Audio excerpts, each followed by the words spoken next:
Genesis chapter 29. Then Jacob went on his journey and came to the land of the people of the east. As he looked, he saw a well in the field and 3 flocks of sheep lying there beside it, for out of that well the flocks were watered. The stone on the well's mouth was large.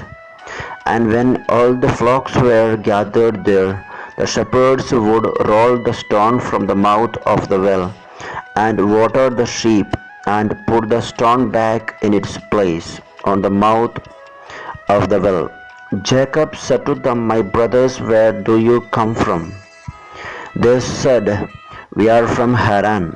He said to them, "Do you know Laban, son of Nahor?" They said, "We do." He said to them, "Is it well with him?" "Yes," they replied.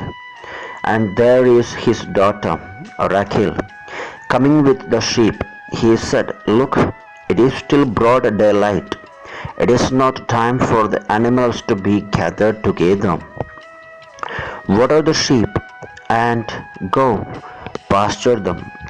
But they said, "We cannot until all the flocks are gathered together and the stone is rolled from the mouth of the well. Then we watered the sheep."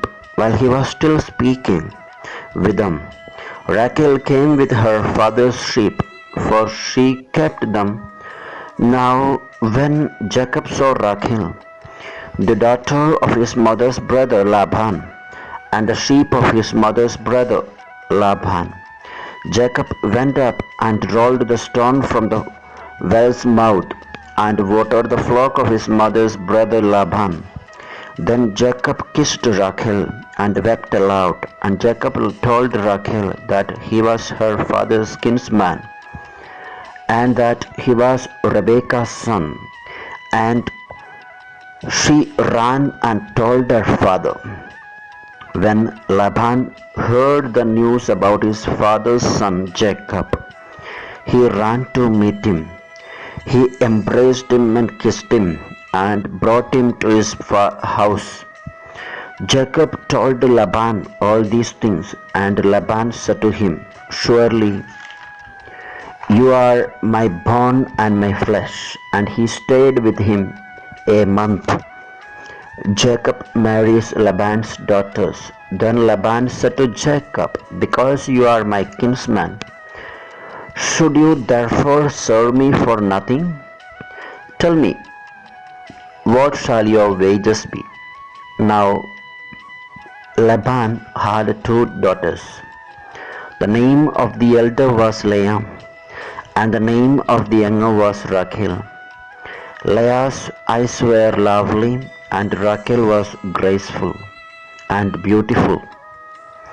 Jacob loved Rachel, so he said, "I will serve you 7 years for your younger daughter Rachel."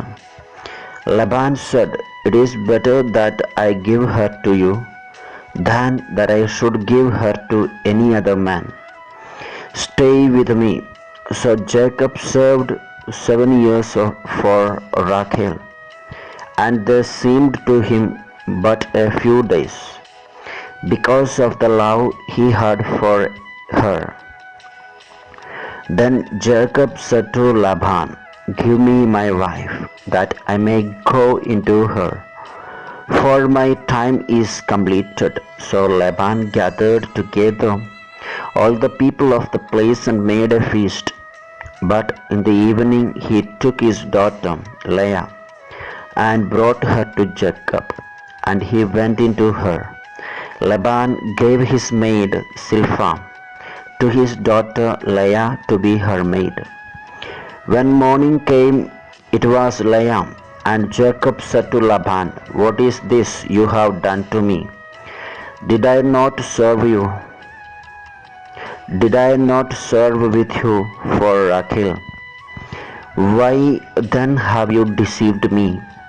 Laban said, "This is not done in our country, giving the younger before the firstborn. Complete the week of this one, and we will give you the other also in return for serving me another 7 years." Jacob did so and completed her week. Then Laban gave him his daughter Rachel as a wife. Laban gave his maid Bilhah to his daughter Rachel to be her maid. So Jacob went into Rachel also, and he loved Rachel more than Leah. He served Laban for another 7 years. When the Lord saw that Leah was unloved, he opened her womb, but Rachel was barren. Leah conceived and bore a son, and she named him Reuben. For she said, because the Lord has looked on my affliction, surely now my husband will love me.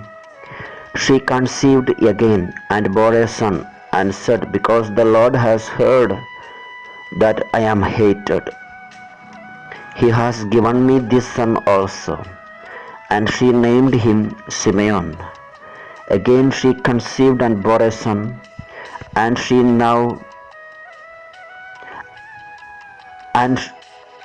again she conceived and bore a son, and said, now this time my husband will be joined to me, because I have borne him 3 sons. Therefore he was named Levi. She conceived again and bore a son, and said, this time I will praise the Lord. Therefore she named him Judah. Then she ceased bearing.